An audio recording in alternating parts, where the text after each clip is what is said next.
Mga ka-K5 sa likod naton amo ning dalan nga madulom kung sa diin ang ginpahayag isa ka babayi ang nagalakat-lakat gikan siya trabaho agod nga magpauli na kuntani sa ang ginbasyahan sang asido.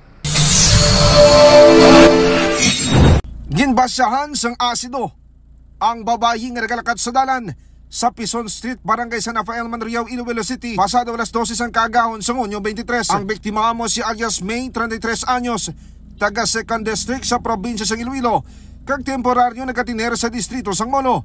Suno kay Police Captain Val Campbell, Office in Charge sa Police Station 10. Nagalakat ang babayi, kaupod ang lalaking upod niya sa trabaho para nga magpauli na kontani. Samtang nagalakat, may persona nga nagadagon-dagon, may sulog nga raincoat kag helmet. Sang nakalagpas na sa ila, hinali na lamang ang ginbasahan ng babayi sang asido. Nakaagom sa mga paso sa lawas ng babayi, kag sa karon nagapaayo na sa ospital.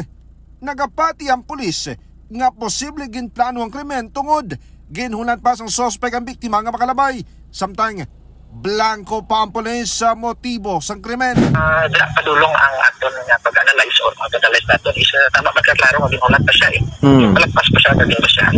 Hindi lang siling simple bleeding or whatsoever. Kapati ang aton investigator na ginhulat kag siya kagaging basyahan from siling liquid substance. Kag sa karon mga K5 padayon pa ang investigasyon sang Police Station 10 agud niya matumon kung sino ang responsable o kung ang sospek sang krimen. Balita nagikan sa distrito sa Manriao. Ako naman si K5 Aaron Refollo para sa Kampiyon Balita, Serbisyo Publiko kang Kalingawan sa Iloilo.